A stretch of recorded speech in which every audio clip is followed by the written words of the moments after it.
Alors, bonsoir à tous et bienvenue à cette autre édition de La Forêt, notre richesse. Donc, comme vous l'avez vu la semaine dernière, nous sommes au Camp Forêt des profs de l'Association forestière des Deux-Rives. C'est une activité qui est là depuis 11 ans et qui, justement, attire des profs d'un peu partout au Québec et montre l'industrie forestière. Donc, on est à l'école, à la série École du Chêne, qui est un petit peu le point central de l'activité. Donc, vous avez vu la semaine dernière, on vous a présenté les ateliers des formateurs. Donc, tous les professeurs devaient aller à chacun des ateliers pendant 30 minutes pour avoir un petit peu plus d'informations. Donc, la deuxième journée, c'était en forêt. Donc, on allait voir à Tewksbury, Gestibois, excusez, je regarde un petit peu sur mon papier. Donc, c'est une entreprise d'exploitation forestière. Donc, les gens ont pu voir la coupe, la régénération forestière, la construction de chemins et la machinerie. Donc, on va débuter par... c'est sûr qu'on n'est pas allé cette année à Tewksbury, mais on va vous présenter quand même quelques images d'archives de notre série d'émissions qui vous présente cette activité-là qu'on avait découvert il y a quelques années, justement dans ce secteur.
Alors, on poursuit notre camp forêt des profs avec M. Jean-Philippe Gay. Alors, il va se présenter. Je vais lui laisser. Il a quand même un pédigré assez imposant. Donc, bonjour, mon nom est Jean-Philippe Gay, je suis ingénieur forestier. Je suis présentement enseignant au Cégep de Sainte-Foy en technologie forestière. Ça fait maintenant, c'est ma 5e année en tant que prof. Ce qui m'amène beaucoup à parler de TABG aujourd'hui avec vous, c'est mes expériences précédentes. Donc, j'ai eu de 2010 à 2015 à mettre en place et à coordonner là, avec des collègues les 3 TABG de la région de la Capitale-Nationale. Donc, j'ai eu la chance de collaborer avec pas mal tous les acteurs de la région. Puis, ça fait déjà presque 10 ans, je pense, que je collabore avec le camp des profs. Donc, ce qui fait que je suis ici aujourd'hui avec vous. Bon, alors depuis le début de la série, on vous parle beaucoup d'étapes GIR. Alors, premièrement, on va déterminer qu'est-ce que ça veut dire, GIRT, et qu'est-ce que ça fait. Oui, en fait, une table GIR, GIRT, c'est Gestion intégrée des ressources et du territoire. Donc, c'est une entité qui a été mise en place là, dans le cadre de la réforme de la loi sur les forêts. Donc, dans le cadre de la loi sur l'aménagement durable du territoire forestier, maintenant, chaque unité d'aménagement, son unité de gestion de la forêt au Québec, doit avoir une table GIR, donc la table de gestion intégrée des ressources et du territoire, qui accompagne, qui travaille en collaboration avec le ministre des Forêts, donc les fonctionnaires de la région au niveau de la planification des opérations forestières sur le territoire. Donc, c'est ça, c'est des tables qui regroupent entre, je dirais, 15 et 25 personnes, tout dépendant là, de la région, des collaborateurs sur le territoire. Puis le rôle principal de ces tables-là, c'est d'abord de rassembler l'ensemble des acteurs du milieu forestier qui ont un intérêt, qui utilisent le territoire forestier. Pour les amener à réfléchir d'abord quelles sont les problématiques liées à l'harmonisation, je dirais, des opérations forestières avec les autres activités, comme par exemple la chasse, la pêche, les enjeux environnementaux, les Premières Nations. Donc, il y a différents enjeux qu'on traite. Puis une fois qu'on a identifié ces différentes problématiques-là, bien, c'est de travailler à élaborer des solutions pour améliorer ce qui se fait sur le territoire en termes de planification et d'aménagement forestier. Ouais, là, vous avez parlé de beaucoup d'affaires. On va revenir un petit peu en arrière. Première des choses, qui est là-dessus? Est-ce qu'on parle de Syrie? Est-ce qu'on parle d'environnementalisme? C'est qui vraiment qui est là-dessus? La réponse, c'est simple, c'est que 100% des utilisateurs de la forêt sont invités à participer à ça. Donc, la structure, c'est que c'est une assemblée générale annuelle. Donc, c'est vraiment les gens qui décident de la composition de leur table. Mais en gros, ce que nous, les gens qui travaillons sur ces tables-là, on souhaite avoir la meilleure représentativité de l'ensemble des acteurs. Donc, comme vous l'avez dit, on va retrouver les compagnies forestières, donc les bénéficiaires de garantie d'approvisionnement, ceux qui vraiment coupent la forêt pour la transformer. On veut qu'ils soient présents pour faire valoir leurs activités et ce qu'ils souhaitent faire dans l'avenir. On a aussi l'ensemble des acteurs fauniques. Donc, quand on dit acteurs fauniques, c'est tout dépendant des régions. On va avoir la CEPAC qui est là pour les réserves fauniques. On va avoir les ZEC, les zones d'exploitation contrôlées, les pourvoiries, les associations de chasseurs-pêcheurs. J'en oublie sûrement, mais c'est très large. Dans le fond, tous les gens qui gravitent autour de la chasse et la pêche beaucoup. Ensuite, on a les Premières Nations. Donc, tout dépendant où on se situe dans la région de la capitale-nationale, bien, on a toujours les Hurons qui sont présents sur nos 3 tables. On collabore aussi avec la Première Nation du Lac-Saint-Jean et aussi celle de la Côte-Nord également qui participe sur celle de Charlevoix. Autre que ça, bien, tout dépendant des endroits, on a aussi des gens qui s'intéressent beaucoup au récréotourisme. On l'oublie souvent, mais en forêt, il y a la gang de motoneige qui utilise nos forêts. Il y a les gens de VTT, de quad, puis aussi tout ce qui gravite autour du plein air. Donc, on pense à la vallée Bras-du-Nord, entre autres, ici dans la région de Portneuf. Donc, participe activement depuis le tout début là, aux activités de Table-GIR. Pour pas qu'on les oublie, quand on planifie des opérations auprès d'eux, bien, qu'on discute là, des enjeux que ça apporte. Donc, La table GIR comme telle, est-ce qu'elle s'occupe de la gestion des baux forestiers entre les entreprises ou non, on ne touche pas à ça?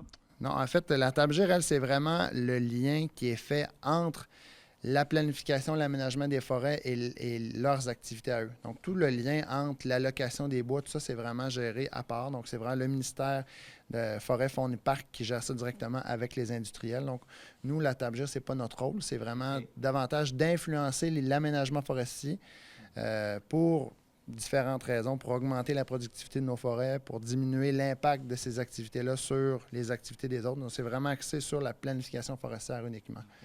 Dans le fond, si je comprends bien, il y a un projet de coupe forestière. C'est dans un territoire où il pourrait y avoir de la chasse, de la pêche ou une autre activité. Donc là, vous essayez de concerter tout le monde pour que ça n'ait pas d'impact sur un ou sur l'autre. Tout à fait. Chacune des réflexions et des décisions qui sont faites à la table GIR sont faites toujours de manière en concertation, donc tu l'as bien dit, d'une part. Puis on réfléchit ensemble à trouver une solution qui va être consensuelle. Donc les tables GIR, là, c'est important de bien comprendre que chacune des décisions qui sont prises doivent toujours faire l'unanimité ou presque. On ne cherche pas le conflit, on cherche au contraire à bâtir des solutions durables dans le temps. Donc, on cherche à bâtir une solution consensuelle. Puis, on travaille en équipe, que ce soit l'environnementaliste, va travailler en collaboration avec l'industriel et l'ensemble des autres acteurs pour trouver une solution qui va être au centre de tout ça, qui va être durable dans le temps. Je me souviens, au départ, tu étais là justement quand vous avez créé ces tables-là. C'était pas évident, c'était pas acheté d'avance cette idée-là. Mais on sent aujourd'hui cette collaboration-là. Hein. Ça se peut-tu qu'il y a eu beaucoup d'améliorations depuis 10 ans? Oui, ben en fait, les Tabgir sont là depuis maintenant, on termine la 9e année, donc on se dirige vers la 10e année. Au tout début, il y avait beaucoup de résistance, qui est normal. Hein. Quand on apporte un changement, ça apporte toujours de l'inquiétude et un peu de nervosité de la part et d'autre. On ne veut pas perdre nos acquis, tout ça. Donc, les premières rencontres de Tabgir, il a fallu mettre en place des règles de fonctionnement qui étaient claires. Certains acteurs étaient un peu timides, d'autres étaient au contraire très actifs. Donc, il y a eu une mise à niveau pour essayer d'harmoniser la façon de voir au niveau des tabgires de chacun des participants. Donc ça a été acquis dans les 2-3 premières années. Je peux dire que le niveau de confiance entre les participants a vraiment augmenté. Donc les gens étaient à l'aise à partager leurs idées, partager leurs problématiques. Puis au fur et à mesure que les années ont avancé, on a travaillé sur des solutions. Le plus difficile à travers les tabgires, c'est d'en arriver à des solutions consensuelles, concrètes, qui vont avoir un impact sur le milieu. Ouais. Donc, même ici, après 9 ans, on a changé des choses, on a influencé positivement le milieu, mais on veut toujours en faire plus. Donc, il reste beaucoup de travail à faire pour en arriver vraiment à avoir un impact là, concret, puis que les participants de la table soient entièrement satisfaits de ce qui est fait. La bonne nouvelle, c'est que l'ensemble de nos collaborateurs au Tabgir sont là encore depuis 9 ans, ce qui veut dire que leur niveau de confiance au processus est bon.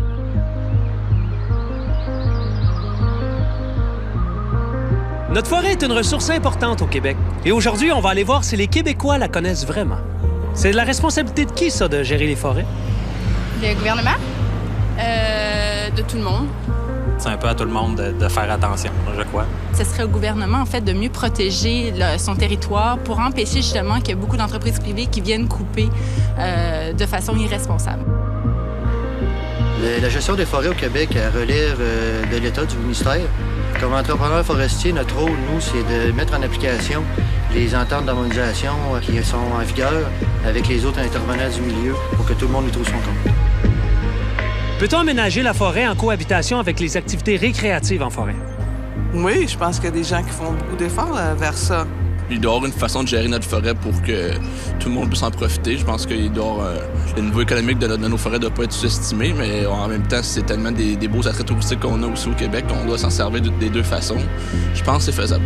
J'imagine que oui. J'imagine que tu pourrais réserver une section de ce que tu aménages à ce que tu coupes et d'autres sections à des sentiers, des grands espaces. Bien sûr qu'on peut aménager la forêt en considérant les activités récréatives. En fait, c'est mon travail de faire ça. On écoute le citoyen, on écoute les gens qui utilisent la forêt. Ça peut être des quads, des chasseurs, des trappeurs, peu importe. On écoute leurs préoccupations. Puis en arrière de ces préoccupations-là, il y a un besoin fondamental d'utiliser le territoire. Fait que ce que je cherche à faire, c'est d'arriver à le comprendre à ce point pour l'inclure dans nos activités forestières. Les pratiques du secteur forestier ont beaucoup évolué afin de s'assurer que la forêt d'ici demeure un lieu de travail durable, mais surtout un milieu de vie agréable pour tous. Grâce aux efforts du secteur forestier, tous les Québécois ont aujourd'hui accès à une forêt de possibilités.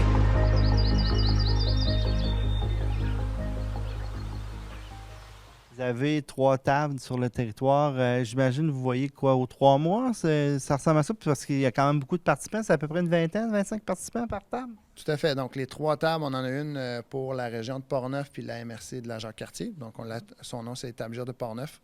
Ensuite, on en a une également pour tout le nord de la ville de Québec, donc la réserve faunique des Laurentides.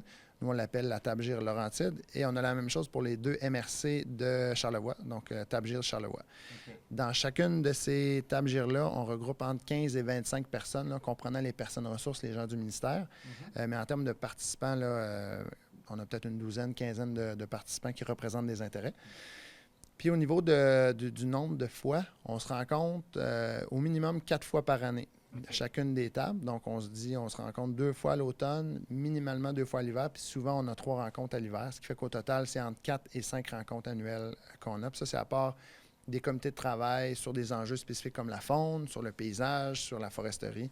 Donc, tout ça n'est pas compté là-dedans. Il faut le comprendre, c'est vraiment de la concertation. Vous n'avez pas d'enveloppe de projet. Vous ne décidez pas d'aller faire des projets vous autres-mêmes. Vous essayez plus que quand il y a un projet d'arrimer tout le monde.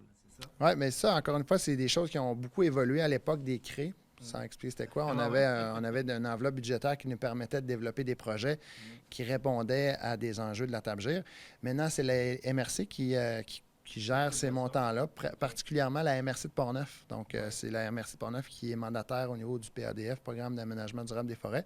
Puis ce qui est le fun, c'est la table GIR peut décider ou illustre qu'il y a un besoin en acquisition de connaissances ou il aimerait faire un projet, bien, il y a des montants associés pour mettre en œuvre ces projets-là. Donc, c'est ça qui est le fun, c'est qu'on passe de la parole, on peut tout de suite se diriger vers l'action pour essayer des choses, pour changer un ponceau ou encore développer quoi que ce soit. Puis je pense que la MRC de Portneuf gère les 3 tables là-dessus, c'est ça? Hein? Oui, c'est mon collègue Frédéric Martineau qui est responsable, qui coordonne tout l'enveloppe du PADF, du programme, dans lequel comprend également les 3 tables GIR. Donc, c'est la MRC de Portneuf qui en a la coordination.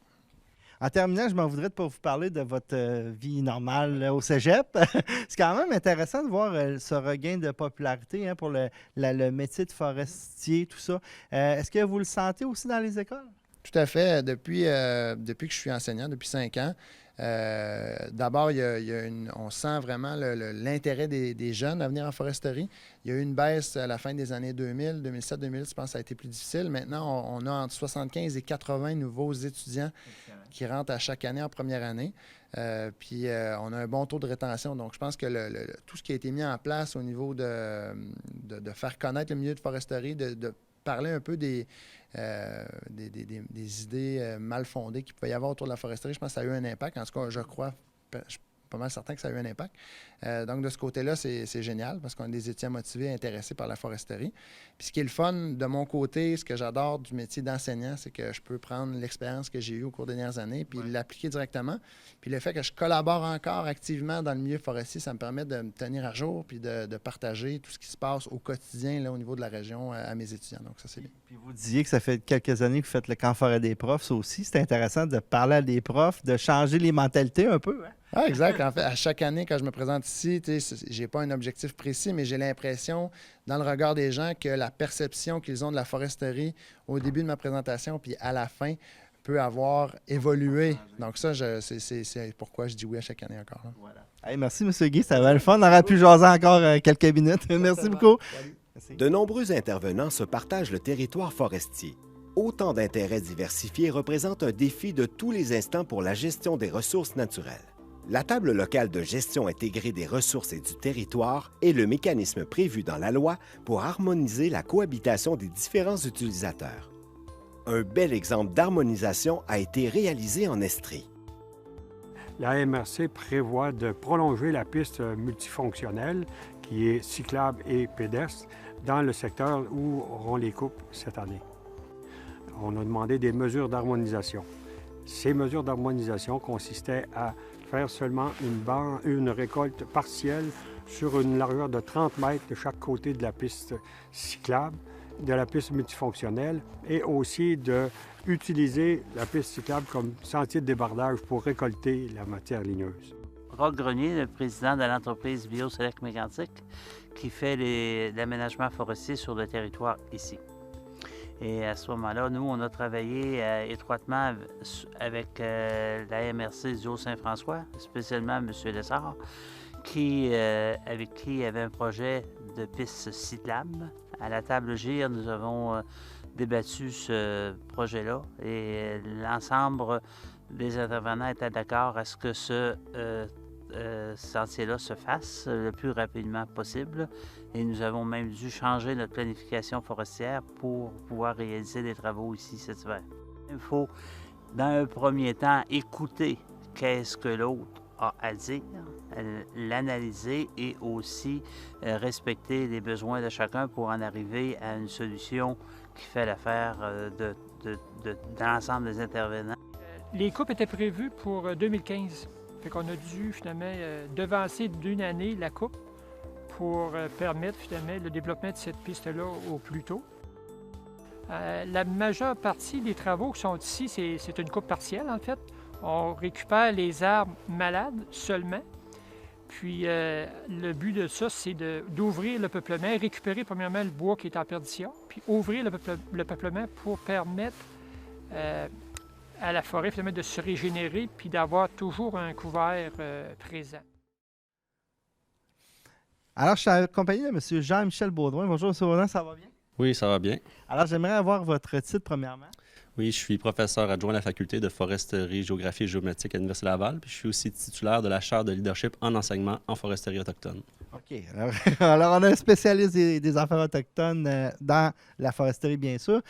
Monsieur Baudouin, ça remonte quand même assez loin, le contact entre le bois et puis, dans le fond, ça a toujours été une grosse industrie, mais à l'époque, les Amérindiens étaient un petit peu pris avec les gens qui arrivaient à venir couper du bois pour le ramener sur le nouveau continent. Ça remonte à loin et tout ça, là. Oui, bien en fait, ça remonte à la colonisation. Là, on sait que les Autochtones utilisaient beaucoup le territoire pour se nourrir, se déplacer. Il y avait des sites culturels également. C'était aussi des gens qui connaissaient beaucoup le territoire, donc on les a utilisés. Ils ont participé justement à tout ce qui est le commerce de la fourrure. Donc, de par leur connaissance, on voulait vraiment avoir leur expertise. Donc, il y a eu des grandes alliances au niveau du commerce de la fourrure, au niveau aussi d'alliances militaires, là, donc des gens qui connaissaient le terrain. Donc, depuis toujours, ont été impliqués. Puis, avec la foresterie qu'on connaît davantage aujourd'hui, la foresterie industrielle, c'est là que ça a créé certains conflits parce qu'on ne les a pas associés au même titre qu'ils étaient au niveau du commerce de la fourrure, mais on les a plutôt mis de côté dans le développement de la foresterie au Québec. Okay. Là, aujourd'hui, vous venez au Camp Forêt des profs pour jaser à des professeurs justement de ce thème-là. Quelles sont les grandes idées que vous voulez justement transmettre à ces gens-là? Bien, en fait, on cohabite sur le territoire. Il y a eu des conflits par le passé.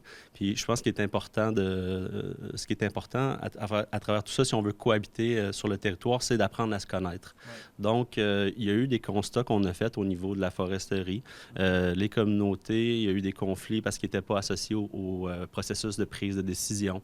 Ils n'ont pas eu les retombées attendues au niveau du développement économique. Puis surtout, la foresterie, telle qu'on l'a développée par le passé, a eu des gros impacts sur l'occupation puis l'utilisation du territoire qu'il faisait depuis des millénaires. Donc, c'est un peu ça que je veux expliquer aux gens, l'impact que ça a eu sur les gens des communautés autochtones, mais aussi présenter quelques initiatives qui sont en cours actuellement pour corriger la situation. OK, justement, j'allais vous dire, qu'est-ce que ça a l'air aujourd'hui, la foresterie et les Autochtones?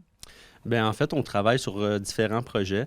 Le développement socio-économique des communautés, c'en est un important. Donc, comment accroître la participation des Autochtones au marché de l'emploi. Comment faire en sorte qu'il y ait une génération d'entrepreneurs forestiers qui puissent éclore au Québec, mais aussi amener des retombées locales. On travaille notamment à développer des nouvelles pratiques en collaboration avec les communautés autochtones sur les meilleures pratiques à prendre pour faire de la foresterie qui répond davantage aux intérêts, aux valeurs des gens des communautés autochtones qui sont sur le territoire. Okay, j'imagine qu'il y a des scieries, il y a des infrastructures, mais c'est peut-être de les intégrer dans les tables-gires, justement, qu'on parlait tantôt. Est-ce que ça s'orchestre comment? Bien, c'est sûr qu'ils peuvent participer au mécanisme, au processus que nous, on a mis en place, mais aussi, c'est de les accompagner dans leurs efforts pour développer leur propre concept de la foresterie, leur propre vision de la foresterie, puis justement co-créer une façon de cohabiter sur le territoire, puis co-créer une nouvelle forme de foresterie aussi. Ouais, je trouve ça bien que ce que vous dites là. Dans le fond, c'est intéressant d'aller chercher le savoir, toute la culture que les Autochtones ont, puis le rapport qu'ils ont par rapport au bois, puis peut-être qu'on peut apprendre des choses justement pour mieux extraire la forêt, justement. Bien, tout à fait. En fait, nous, par le passé, on a beaucoup mis de l'avant la valeur économique, la valeur production de bois. Mais quand on travaille avec les communautés, dans le discours des gens, on regarde le territoire dans son ensemble pour une diversité de valeurs. Donc, c'est vrai que si on tient compte de cette diversité de valeurs-là, on va arriver à un équilibre. Je pense que travailler avec les communautés va nous apprendre des nouvelles façons de faire, justement. OK. Puis justement, quand on parle des Autochtones, est-ce qu'il y a eu un inventaire de l'industrie? Est-ce qu'il y a eu un portrait? Là, vous parlez que vous avez fait des études. Comment ça s'est orchestré, tout ça? C'est ça. En fait, on a fait un sondage au Québec sur les entreprises forestières autochtones. On a répertorié une centaine d'entreprises qui étaient actives sur le territoire. C'est essentiellement des petites, moyennes entreprises qui, nous, notre sondage, on a un peu explosé la façon de voir la foresterie. Donc, on s'en est pas uniquement tenus à des activités de récolte du bois, de reboisement, mais il y a aussi des communautés qui se sont engagées sur la voie du développement économique via des pourvoiries, donc mettre en valeur la faune. Donc, on est allé répertorier ces entreprises-là, puis on voit justement, avec le fait aussi que de plus en plus de bois qui est alloué aux communautés autochtones. Donc, c'est les communautés qui ont la ressource. Donc, créent de plus en plus d'entreprises, mais aussi amènent des entreprises québécoises à vouloir travailler ensemble. Okay. Est-ce qu'ils sont aussi du côté récréotouristique? Est-ce que vous avez été jusque-là dans l'étude? Oui. Ben en fait, durant mon doctorat, j'ai travaillé avec la communauté d'Espit sur la Côte-Nord. Donc, c'est des gens qui ont vraiment développé beaucoup du côté touristique avec des pourvoiries. Donc, en fait, leur stratégie pour une réappropriation du territoire, pour le développement économique, a vraiment passé par l'achat, l'acquisition et la gestion de pourvoiries. Donc, on a mis d'abord l'accent sur la valeur faune.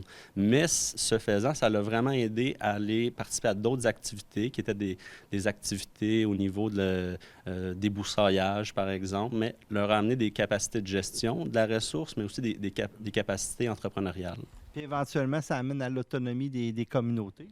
Oui, forcément, là, avec davantage de ressources, davantage d'expertise, on est plus en mesure d'aller vraiment vers l'autodétermination, prendre en charge son avenir, puis c'est ça. Donc, oui. Est-ce que c'est un sujet qui vous intéressait à prime abord ou vous avez vraiment été sensibilisé en vous en allant dans votre cheminement académique? Oui, bien en fait, c'est justement là, à l'époque, quand je faisais mon bac à la faculté de foresterie, on abordait très peu les questions autochtones. Donc, pour moi, j'ai côtoyé là, le chercheur Denis Delage, qui est un historien. Donc, en parlant avec le professeur Delage, on parlait de l'histoire amérindienne, de leur occupation du territoire, mais aussi toute la mixité, les alliances. J'ai lu des livres sur les coureurs des bois. Donc, ça m'a intéressé au sujet, mais aussi ça a vraiment créé un fossé où je me disais pourquoi qu'on n'en parle pas davantage dans la formation d'un ingénieur forestier.